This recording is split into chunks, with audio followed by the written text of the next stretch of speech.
expecting my wife to look at I always have a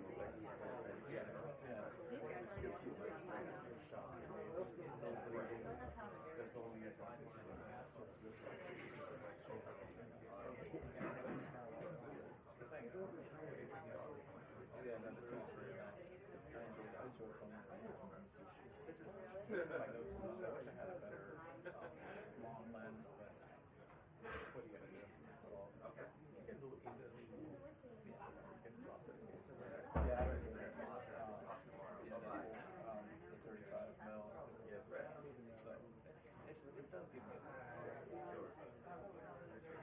when it comes to like this, I wish I was a little bit faster.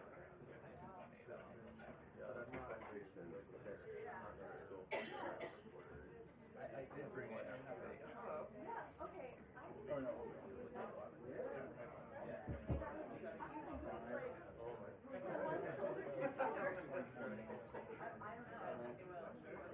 It has limitations.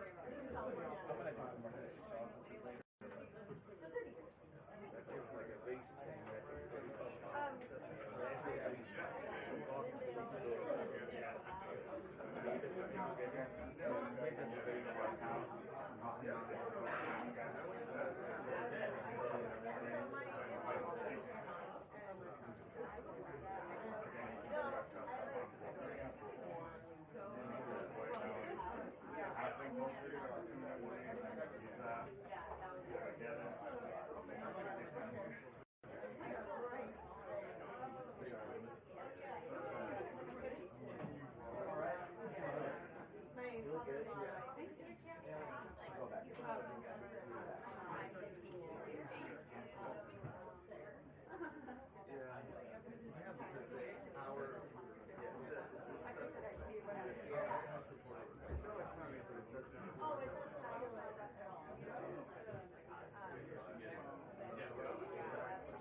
I know.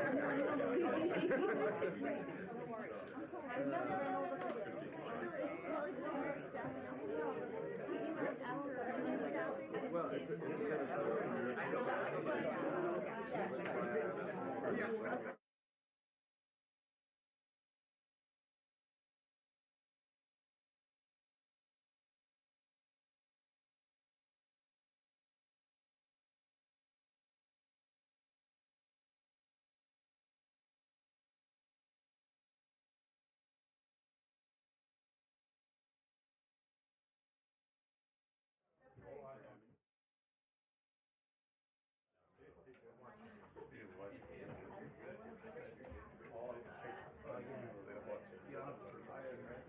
Don't throw me off of my game. What are you trying to do?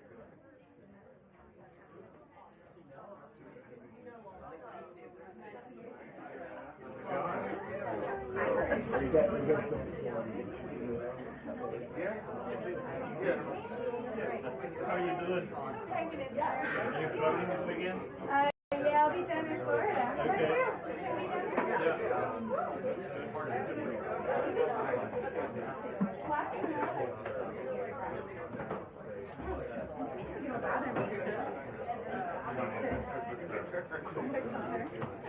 It's like it's way underneath us, it doesn't matter. Good morning.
Who else is on the trip every single morning I was a little bakery, so I did all the time.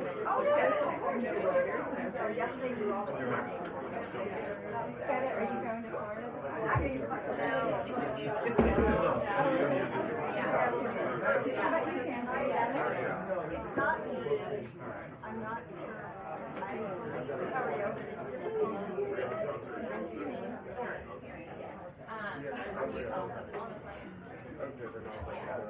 There's no wires at all. Yesterday they didn't give us any. Oh, okay. So I was like, He gets to Yeah, that's oh, right, because he's switching at the arm. And then he's flying straight to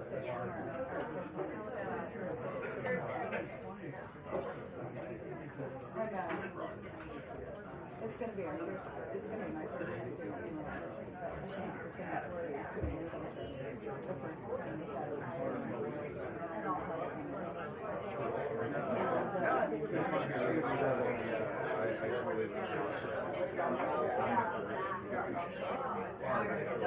and that makes sense.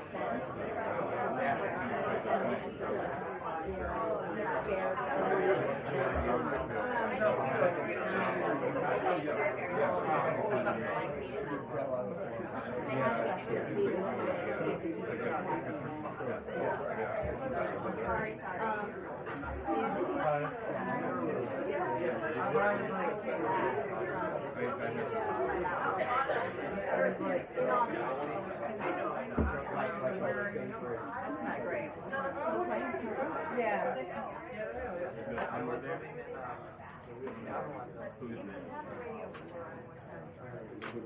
Yeah, appreciate that.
Thank you guys for your guys' part.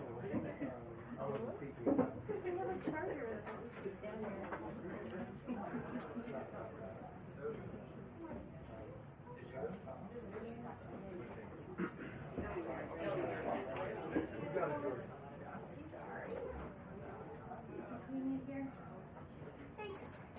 Sorry.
Good morning, everybody. Good morning. Happy first 100 days.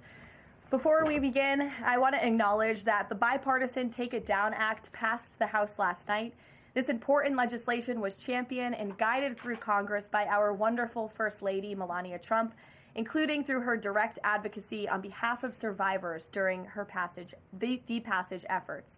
The Take It Down Act criminalizes the publication of non-consensual intimate imagery and requires social media and similar websites to remove such content within 48 hours of notice from a victim. The First Lady thanks all those who voted in favor of this important legislation, and the President looks forward to signing it when it arrives on his desk. Today officially marks 100 days of promises made and promises kept by President Trump. This has truly been the most historic start to a presidency in American history. After building the greatest economy in the world in his first term as president, President Trump is in the process of doing that all over again. The American people trust in President Trump.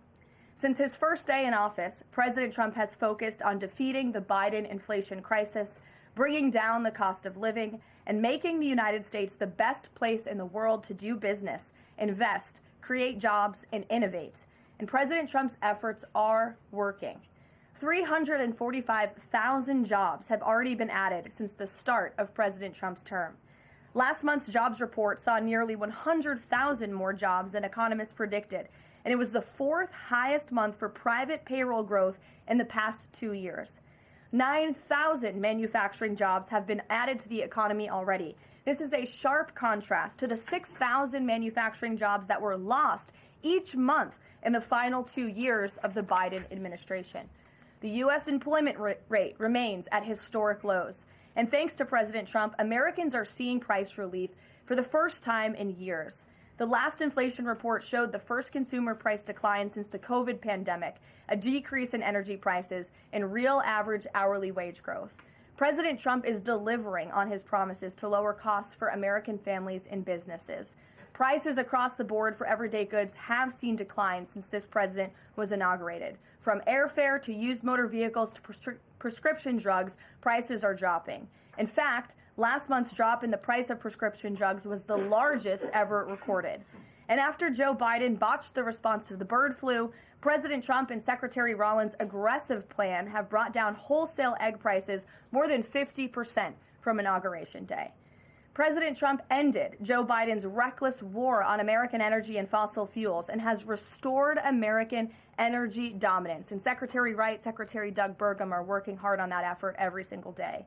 Oil and gas prices are now way down because of this bold approach. Gasoline prices down 7%. Energy prices are also down as well. The Department of Interior just announced a new offshore drilling policy that will boost oil production in the Gulf of America by 100,000 barrels per day. On the deregulation front, President Trump is committed to cutting senseless red tape, especially for America's small business owners who are the backbone of our economy. We know cutting regulation leads to lower costs and higher growth. The mass deregulation effort by this administration will help usher in the golden age of America, which is underway. Immediately upon taking office, President Trump blocked all of the unfinalized Biden-era rules, saving Americans more than $100 billion, or $2,100 per family of four over the next decade. And the president also launched a bold multi-agency effort to roll back existing federal regulations that drive up the cost of living on hardworking families. This effort is projected to yield significant cost savings in the coming months, including the EPA's rollback of tailpipe emission rules for light-duty and medium-duty vehicles and the Department of Transportation's latest corporate average fuel economy standards. These two efforts alone yield $755 billion in total savings, or more than $8,800 per family of four over the next decade. In total, the combined savings from all of these actions equal just over $935 billion, or nearly $11,000 in real savings per family of four per the coming decade. The press is not talking nearly enough about the positive impact of President Trump's deregulation campaign. And investments from the biggest companies and countries in the world are pouring in under this president. So far, total investment commitments under the Trump administration have reached more than $5 trillion, including $500 billion from Apple in U.S.-based manufacturing and training, $500 billion from NVIDIA in AI infrastructure, $100 billion from TSMC and U.S.-based chips manufacturing, and the $500 billion private investment by OpenAI, Oracle, and SoftBank in AI infrastructure as well.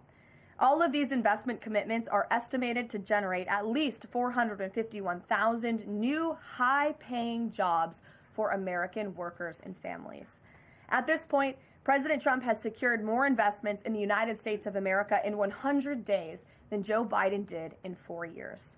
President Trump is America's businessman in chief, and that's why these trillions of dollars in investments are flooding to our country. The business community is bullish on America because President Trump is back in charge. Tomorrow, the president will host CEOs and leaders from several companies that have made these investments to tout their historic commitments to our country and encourage others to follow suit.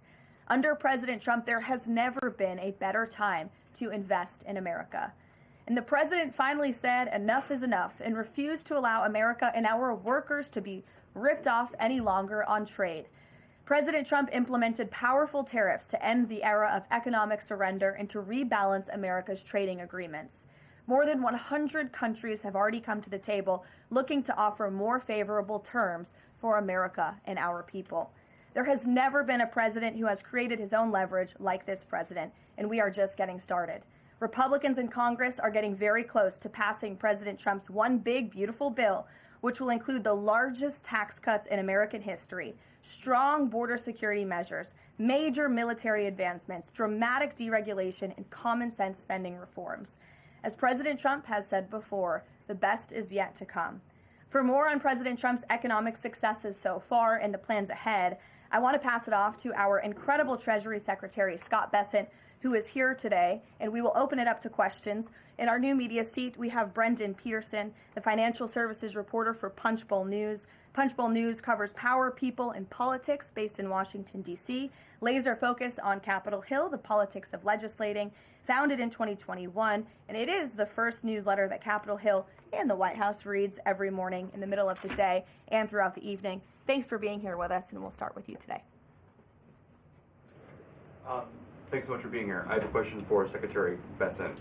On tariffs, the president said over the weekend that we are hoping that maybe tariff revenues could replace income tax. But we also keep hearing about the deals that the administration is pursuing. So my question is, what is the White House's ultimate objective here? Do you want to have long-term tariff revenue or deals that might reduce those tariffs? I think it's a combination of both. So we're going to take in long-term tariff revenue. We put a process in place. We have 18 important trading relationships. We will be speaking to all of those partners, or at least 17 of them, over the next few weeks. Many of them have already come to Washington. What President Trump is referring to is the ability for tariff revenue to give income tax relief. And I think there's a very good chance that we will see this in the upcoming tax bill. The president campaigned on no tax on tips, no tax on Social Security, no tax on overtime, and the restoring interest deductibility for autos, for American-made autos. So tariff income could be used for tax relief on all those immediately. So you think that there is a role for significant tariff revenue in U.S. fiscal policy? I think that it is something that got put away a long time ago, and I think that tariffs will bring back American manufacturing and generate substantial revenues. On manufacturing, we've seen some pretty grisly surveys this month from the Philly Fed, which saw the biggest drop since May of 2020, and the Dallas Fed, similar plunging outlook, poor shipping orders. What are American manufacturers not understanding about your push for onshoring in the U.S.? Well, I think I was in the investment business 35 years, and I learned to ignore the survey data and look at the actual data, and the actual data has been quite good. The job data is good. Americans keep spending, and as Karoline said, we have these incredible commitments to bring manufacturing back on shore with record investment by domestic corporations and foreigners who want to come into the U.S. Thank you so much, Caroline. Thank you, Mr. Secretary.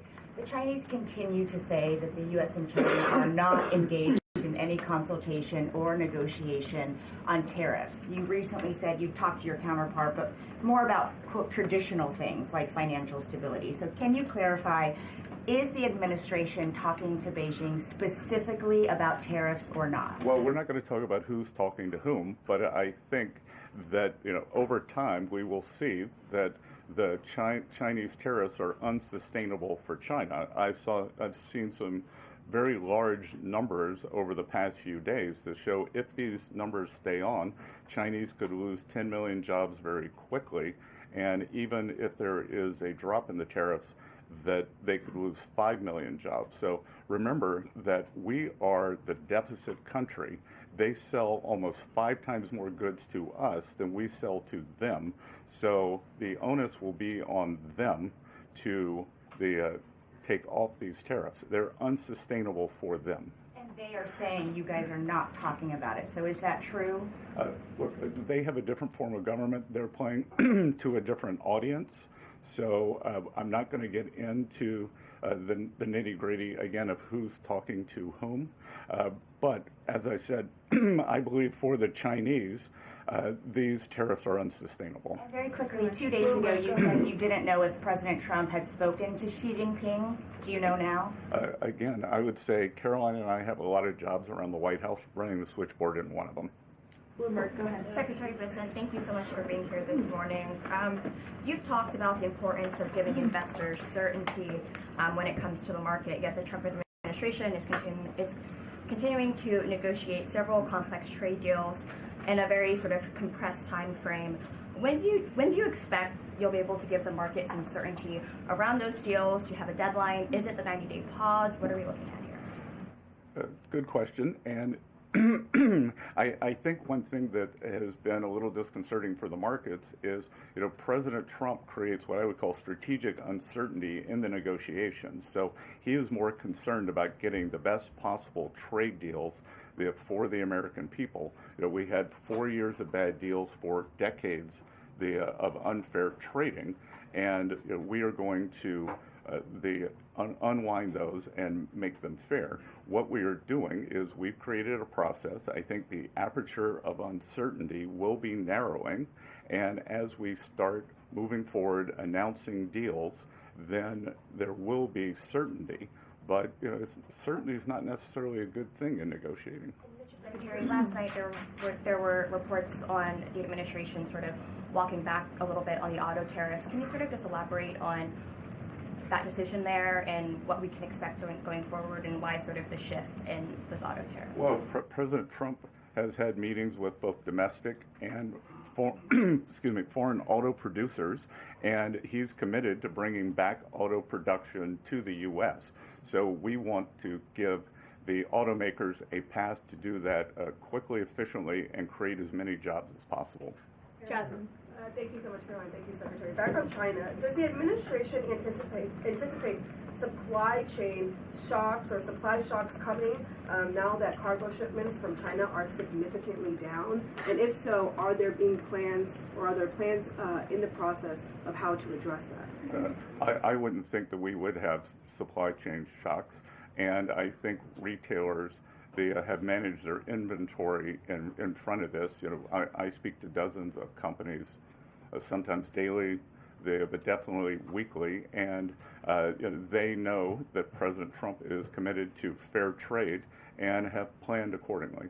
And then second question, can you outline the timeline for when you think some of these deals, particularly with your Asian countries like India, Japan, South Korea, you may have an announcement? I'm glad you brought up our Asian trading partners and allies. They have been the most forthcoming in terms of doing the deals. As I mentioned, Vice President Vance was in India last week. I think that he and Modi made some very good progress, so I could see some announcements on India. I could see the contours of a deal with the Republic of Korea coming together, and then we've had substantial talks with the Japanese. Andrea. Secretary Besson, just continuing on the path of the sort of progress. You said yesterday, I think, that it was could happen as early as this week or possibly next week. Can you give us a bit of a timetable? And then I wanted to ask about South Korea specifically. They've said that they probably won't be able to make a comprehensive deal until early July because of their elections. Japan also has elections. And to what extent are domestic factors complicating your efforts? Canada just had an election. Are you seeing that you might have to think about delaying the 90 days? Well, I would actually take the opposite tack, that I think from our talks that these governments actually want to have the framework of a trade deal done before they go into elections to show that they have successfully negotiated with the United States. So we are finding that they are actually much more keen to come to the table, get this done, and then go home and campaign on it. Sean? I'm sorry, did you have a comment on whether something could happen this week or next week? For a deal. So, you said yesterday. Again, I think that we are very close on India. And in India, just a little inside baseball, India, in a funny way, is easier to negotiate with than many other countries because they have very high tariffs and lots of tariffs. So it's much easier to confront the direct tariffs when, as we go through these unfair trade deals that have been put in over decades, that the non-tariff trade barriers can be much more insidious and also harder to detect. So a country like India, which has the posted and ready tariffs, it's much easier to negotiate with them. So I think the India negotiations are moving well. Sean, go Hi, ahead. Mr. Secretary. So it was reported this morning that Amazon will soon display a little number next to the price of each product that shows how much the Trump tariffs are adding to the cost of each product. So isn't that a perfect crystal clear demonstration that it's the American consumer and not China who is going to have to pay for these policies? I will take this since I just got off the phone with the president about Amazon's announcement. This is a hostile and political act by Amazon. Why didn't Amazon do this when the Biden administration hiked inflation to the highest level in 40 years? And I would also add that it's not a surprise because, as Reuters recently wrote, Amazon has partnered with a Chinese propaganda arm. So this is another reason why Americans should buy American. It's another reason why we are onshoring critical supply chains here at home to shore up our own critical supply chain and boost our own manufacturing here. Is Jeff Bezos still a Trump supporter? Look, I will not speak to the president's relationships with Jeff Bezos, but I will tell you that this is certainly a hostile and political action by Amazon. And Secretary, if you have anything to add. Yeah, I would also add that the bringing down the terrible Biden inflation has been a priority for the first 100 days of the Trump administration, and President Trump has done a great job of leading that since January 20th. Interest rates, mortgage rates are down, gasoline and energy prices are down. We're expecting the further decreases, and as Karoline said, the big tax on consumers that goes unnoticed is deregulation or regulation, and we are deregulating and bringing that down. So, from a household income point of view, we would expect real purchasing increases. We've seen them over the first 100 days, and we would expect that to accelerate. We are doing peace deals, trade deals, tax deals, and deregulating. And the deregulation is a longer lead time, but I think by the third and fourth quarters, that's really going to kick in. Thank you, Caroline. A question for you and Secretary Bessent. We talk a lot about volatility and uncertainty in the marketplace, and the president has stated all along that he's more concerned about mainstream America, the American worker. You just talked about deregulation and this entire fair trade and reciprocals. What is your message to the American people in terms of letting them get through this disturbance and the outcome being greater and a greater good for the American worker, the American people, the American families? I would say trust in President Trump. There's a reason he was reelected to this office. It's because of the historic success of his economic formula in the first term, and as I laid out at the beginning of the briefing and the Secretary has talked about and the President talks about every day, there's a proven formula that works. Massive deregulation, energy independence, and tax cuts, which are coming. And the Secretary is working very hard on that with our counterparts on Capitol Hill. If you want to talk about that, that's a huge deal to put more money back into the pockets of hardworking Americans. As for the fair trade deals the president is trying to negotiate, he's not just righting the wrong of the mess that he inherited from the past 4 years of the Biden administration. This is a mess that has been created for the past 4 decades that has sold out the middle class, that has moved jobs overseas. You think about our heartland, middle America, what towns used to look like, what they look like today. President Trump wants to restore the golden age, and it's a process to do that. And that process is underway, but he's put together a fantastic trade team. Secretary Bessent, Secretary Lutnick, Jamieson Greer, all working incredibly hard on this effort 24/7. But tax cuts are coming, and that's key. And Mr. Secretary, why don't you talk a little bit about that? Yeah, so it's really a three-legged stool in the economic policy. It's trade, it's tax, and it's deregulation. So we are in the midst of addressing, as Karoline said, these long-term trade imbalances. The tax bill is going much better than I would have thought when I took office on January 28th, and that's through President Trump's leadership. That Speaker Johnson, Leader Thune are united. Speaker Johnson, we had a very good meeting yesterday with something called the Big Six. NEC Director Kevin Hassett, myself, Speaker Johnson, Leader Thune, Committee Chairman Jason Smith, and Senator Crapo. And the tax bill is moving forward. It is going to give permanence to the 2017 Tax Cuts and Job Act, which will, back to the question on certainty, it will give American business certainty, it will give American people certainty, and then President Trump is also adding the things for working Americans that is talked about earlier: no tax on tips, no tax on overtime, no tax on Social Security, making auto payments deductible. So that will substantially address the affordability crisis. And the other thing that I would note, and back to data, is that the Vanguard, one of the largest money management firms in America, said that over the past 100 days, 97% of Americans haven't done a trade, and in fact, individual investors have held tight while institutional investors have panicked. So individual investors trust, investors trust President Trump. Megan, in the back. Thank you, guys. Can you detail for us exactly what we should expect as far as relief on the auto tariffs front? And then further, Mr. Secretary, should we expect other industries to also get relief the way we've now seen for auto and tech as well? I'm not going to go into the details of the auto tariff relief, but I can tell you that it will go substantially toward reshoring American auto manufacturing. And again, the goal here is to bring back the high quality industrial jobs to the U.S. President Trump is interested in the jobs of the future, not the jobs of the past. We don't need to necessarily have a booming textile industry like where I grew up again, but we do want to have precision manufacturing and bring that back. And another important, very important function of this that does not get talked about enough is national security. President Trump, his overriding concern and belief is that economic security is national security is economic security. And we saw during COVID that our supply chains got cut off.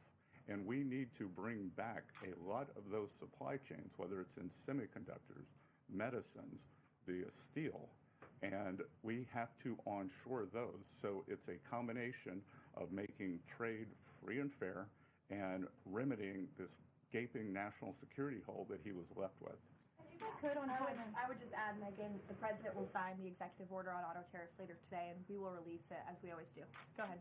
Secretary, any updates on the negotiation with the European Union, and is it hard to negotiate with the European Union? Pardon? Do you have any updates on the negotiation with the European Union? I'm more involved in the Asian negotiations. My observation would be, goes all the way back to Henry Kissinger's statement, when I call Europe, who do I call? So we're negotiating with a lot of different interests. Some of the European countries have put on an unfair digital service tax on our big internet provider. France and Italy, other countries, Germany and Poland, don't have that. So we want to see that unfair tax of one of America's great industries removed. So it's going to be a give and take. So they have some internal matters to decide before they can engage in an external negotiation. Edward. Yeah, thanks, Caroline. Mr. Secretary, so contacts I have in the business community say that they're basically frozen for long-term investment because of the uncertainty around tariffs. how long do you think President Trump has to make a deal before there's damage to the economy? Look, I think that what we're seeing is that business leaders, they've gone into a pause, and I think we're going to give them great certainty on this tax bill. And I think over the next couple of weeks, as I said, we have 18 important trading relationships. We'll put China to the side. 17 they are in motion. And then, as I said yesterday, I think there's a very good chance we're going to get this tax bill done. And the tax bill is going to be very powerful for domestic U.S. investment. So what we are going to do, one of the most powerful parts of President Trump's 2017 tax bill was full expensing of equipment. We are going to make that, as President Trump said in his speech to Congress, that will be retroactive to January 20th. The other thing that we are looking to add is full expensing for factories. So bring your factory back. You can fully expense the equipment and the building. We will couple that with deregulation, cheap energy, and regulatory certainty, and that will continue to make the U.S. the greatest destination for domestic and foreign investment. And the president, well, if I can follow, just the president said that world leaders would like to meet with him in Rome, in Vatican City, about trade. Other than President Zelensky, who did the president meet with, and about trade, and when could we get some of those deals? The president met with President Zelensky, as you know, which we talked about, and the president continues to be engaged with his fellow leaders around the world in the European Union. You've seen many of them visit the White House. I want to harp on, in closing, the point the Secretary just made. On the campaign trail, the president promised the American public that he was going to make America the best country in the world to do business again. The lowest taxes, lowest regulation, lowest energy costs of anywhere in the world. And if you do business in the United States, you won't pay a tariff, you won't pay a price. That's not just good for companies around the world, but it's good for the American worker. That's what this team is focused so hard on every day. We have work to do. The golden age of America is underway. But as I pointed out in the beginning, there's a lot of reason for the American consumer, the American CEO, the American small business owner to be confident and optimistic about this president and where we're headed. So you will hear more from the president himself later this evening. He is traveling to Michigan, as you all know. He'll make a stop at the Air Force Base with Governor Whitmer, and then we will head to a rally tonight where you'll hear more from him directly. So we'll see you in Michigan. Thank you, guys. Thank you, Caroline.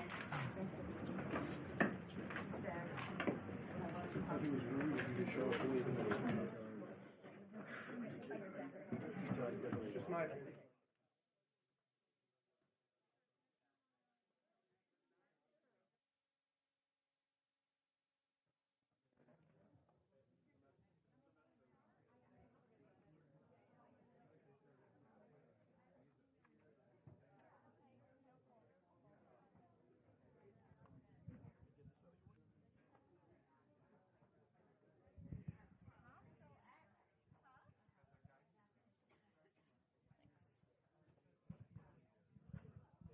I'm so sorry.